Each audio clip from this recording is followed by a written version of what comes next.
మరో అంశం చూస్తే స్థానిక సంస్థల ఎన్నికలకు కాషాయదళం రెడీ అవుతోంది. స్థానిక ఎన్నికలు బీజేపీ ప్రతిష్టాత్మకంగా తీసుకుంది. మెజార్టీ స్థానాలు గెలిపే లక్ష్యంగా బీజేపీ వ్యూహాలు రచిస్తోంది. బీజేపీ రాష్ట్ర అధ్యక్షుడిగా రామచంద్రరావు వచ్చిన తర్వాత మొదటి ఎన్నికలు కావడంతో ప్రతిష్టాత్మకంగా తీసుకున్నారు. జిల్లాల పర్యటనలతో పార్టీ శ్రేణుల్లో జోష్ నింపుతున్నారు. పూర్తి వివరాలు మా కరెస్పాండెంట్ నాగేంద్ర వీళ్ళు ప్రస్తుతం సిద్ధంగా ఉన్నారు. నాగేంద్ర, ప్రధానంగా ప్రతిపక్షం మేమే గట్టి పోటీ ఇస్తామని ఎప్పటి నుంచో బీజేపీ చెప్తోంది. మరి క్షేత్రస్థాయిలో బలపడే విధంగా ఎటువంటి వ్యూహాలు రచిస్తోంది? స్థానిక సంస్థల్లో ఎలాంటి వ్యూహాలతో ముందుకెళ్తోంది? Thank you Satish. తెలంగాణ రాష్ట్రంలో ఎప్పటి నుంచి ఎదురు చూస్తున్నటువంటి స్థానిక సంస్థల ఎన్నికల సమర సంకారం ఈ రోజు నుంచే పూరించిందని చెప్పాలి. ముఖ్యంగా దానిలో భాగంగానే ఈ రోజు నుంచి తెలంగాణ రాష్ట్రంలో స్థానిక సంస్థల ఎన్నికల కోడ్ కూడా అమల్లోకి రాబోతుంది. ఇప్పటికే ఒకవైపు కాషాయ దళం గత 4-5 నెలల నుంచి కూడా గ్రౌండ్ లెవెల్లో దానికి సంబంధించి స్థానిక సంస్థల ఎన్నికల్లో ఏ విధంగా మెజారిటీ స్థానాలను కైవసం చేసుకోవాలి, పార్టీని ఏ విధంగా బలోపేతం చేయాలి, స్థానిక సంస్థల ఎన్నికల్లో సత్తా సాటితే వచ్చేటటువంటి అసెంబ్లీ ఎన్నికల్లో జెండా ఎగరవేయచ్చు అనేటటువంటి లక్ష్యంగా ఇప్పటికే ఆ దిశగా కమిటీలు వేయడం కానీ, ఆ దిశగా వ్యూహరచన చేయడం కానీ ఇప్పటికే ఆ పనిని పూర్తిగా బీజేపీ పార్టీ కంప్లీట్ చేసింది. ముఖ్యంగా స్థానిక సంస్థల ఎన్నికలని దృష్టిలో పెట్టుకొని ఇప్పటికే ఒక కమిటీని దాదాపు 9 మంది సభ్యులతో కూడుకున్నటువంటి ఒక కమిటీని వేసింది. ఆ కమిటీ ఆధ్వర్యంలో రాష్ట్ర వ్యాప్తంగా జిల్లాల స్థాయిలో వర్క్షాపులు నిర్వహించడంతో పాటు అదేవిధంగా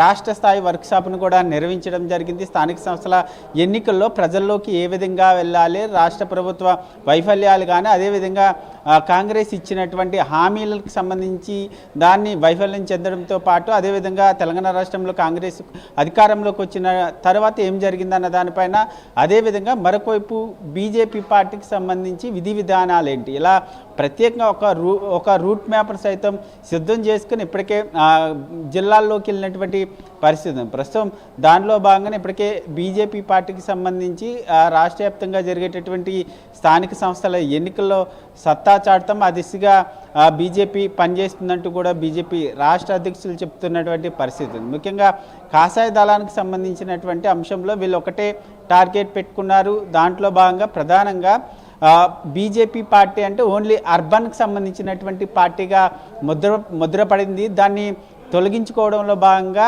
గ్రామ పంచాయతీల్లో పార్టీని బలోపేతం చేయడంలో భాగంగానే ఇప్పటికే ఆ పార్టీ ఆ దిశగా అడుగులు వేస్తుంది. ప్రస్తుతం దానికి సంబంధించి ఇప్పటికే బీజేపీ రాష్ట్ర అధ్యక్షులు జిల్లాల పర్యటన, ముఖ్యంగా బీజేపీ తెలంగాణ రాష్ట్ర పార్టీకి నూతన అధ్యక్షుడిగా రామచంద్ర వచ్చిన తర్వాత ఈ స్థానిక సంస్థల ఎన్నికలు అనేవి మొదటి ఎన్నికలు కావడంతో ఆయన చాలా ప్రతిష్టాత్మకంగా తీసుకున్నారు. ప్రస్తుతం దానికి అనుగుణంగానే ఆయన ఒకవైపు జిల్లాల పర్యటన చేస్తూ బీజేపీ శ్రేణుల్లో జోస్ని నింపుతున్నటువంటి పరిస్థితి ఉంది. ముఖ్యంగా ఎట్టి పరిస్థితుల్లో కూడా గ్రౌండ్ లెవెల్లో గ్రామ పంచాయతీలకు సంబంధించినటువంటి అంశంలో ప్రతి ఒక్కరూ కూడా కలిసికట్టుగా పనిచేయాలి. పార్టీలో ఉన్నటువంటి కొత్త పాత నేతల మధ్య ఉన్నటువంటి వర్గ విభేదాలన్నింటిని కూడా పక్కన పెట్టి నియోజకవర్గాల్లో అత్యధిక గ్రామ పంచాయతీలు కానీ, జడ్పీటీసీలు కానీ, అదేవిధంగా ఎంపీటీసీలని కైవసం చేసుకోవడమే లక్ష్యంగా ప్రతి ఒక్కరు కూడా కలిసికట్టుగా పనిచేయాలంటూ కూడా ఇప్పటికే జిల్లాల బాట పట్టినటువంటి పరిస్థితి కనిపిస్తుంది. ప్రస్తుతం ఈ స్థానిక సంస్థల ఎన్నికలకు సంబంధించినటువంటి అంశంలో బీజేపీ పార్టీ 42%, ఎందుకంటే ఒకవైపు ప్రభుత్వం బీసీలకు సంబంధించి 42% రిజర్వేషన్ కల్పిస్తామంటూ ఇప్పటికే చెబుతున్నప్పటికీ బీజేపీ పార్టీ మాత్రం స్థానిక సంస్థల ఎన్నికల్లో 45% రిజర్వేషన్ కల్పిస్తూ మేము ముందుకు వెళ్తామంటూ కూడా బీజేపీ పార్టీ ఇప్పటికే చెప్తుంది. దానికి అనుగుణంగానే ఇప్పటికే గ్రౌండ్ లెవెల్లో కసరత్తు చేస్తున్నటువంటి పరిస్థితి అయితే కనిపిస్తుంది. ముఖ్యంగా ఈ స్థానిక సంస్థల ఎన్నికలకు సంబంధించినటువంటి అంశంలో కొత్త పాత నేతలు కలిసికట్టుగా ముందుకెళ్తారా, లేదా వారి మధ్య ఉన్నటువంటి విభేదాలతో ఈ స్థానిక సంస్థల ఎన్నికలని లైట్ తీసుకుంటారా అన్నది కూడా ఒక చర్చ జరుగుతున్నటువంటి పరిస్థితి ఉంది. ఎందుకంటే ఒకవైపు నూతన అధ్యక్షుడు వచ్చిన తర్వాత, నూతన కమిటీ ప్రకటించిన తర్వాత కమిటీలో పాత నేతలకి స్థానం కల్పించలేదు అనేటటువంటి చర్చ జరుగుతున్నటువంటి నేపథ్యంలో ప్రస్తుతం ఈ కొత్త పాత నేతలు ఏ విధంగా కలిసికట్టుగా స్థానిక సంస్థల ఎన్నికలకి సమాయత్తం అవుతారు, స్థానిక సంస్థల ఎన్నికల ఎన్నికల్లో ఏ విధంగా ప్రచారం చేస్తారన్న దానిపైన ప్రస్తుతం చర్చ జరుగుతున్నటువంటి పరిస్థితి ఉంది. దీంతో పాటు మరొకవైపు గ్రామ పంచాయతీలకు సంబంధించినటువంటి అంశంలో ప్రధానంగా బీజేపీ ఒకటే ఎజెండా తీసుకొని ముందుకు వెళ్తుంది.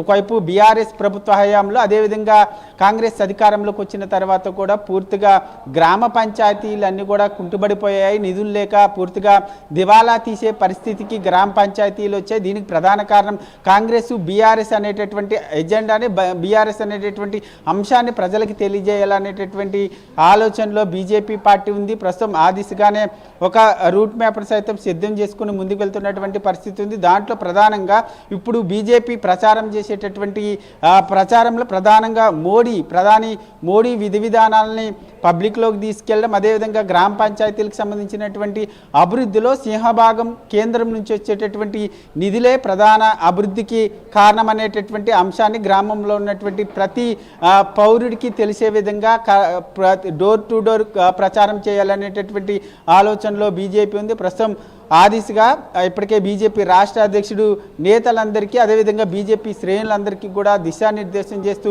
ముందుకు వెళ్తున్నటువంటి పరిస్థితి అయితే కనిపిస్తుంది. మొత్తానికి స్థానిక సంస్థల ఎన్నికల్లో మెజారిటీ స్థానాలను కైవసం చేసుకుని రాబోయేటటువంటి అసెంబ్లీ ఎన్నికల్లో కాషాయ జెండా ఎగరవేయడమే లక్ష్యంగా స్థానిక సంస్థల ఎన్నికల్లో పనిచేస్తామంటూ కూడా బీజేపీ రాష్ట్ర నాయకత్వం చెప్తున్నటువంటి పరిస్థితి అయితే కనిపిస్తుందని చెప్పాలి. Satish. Right, thank you Nagendra.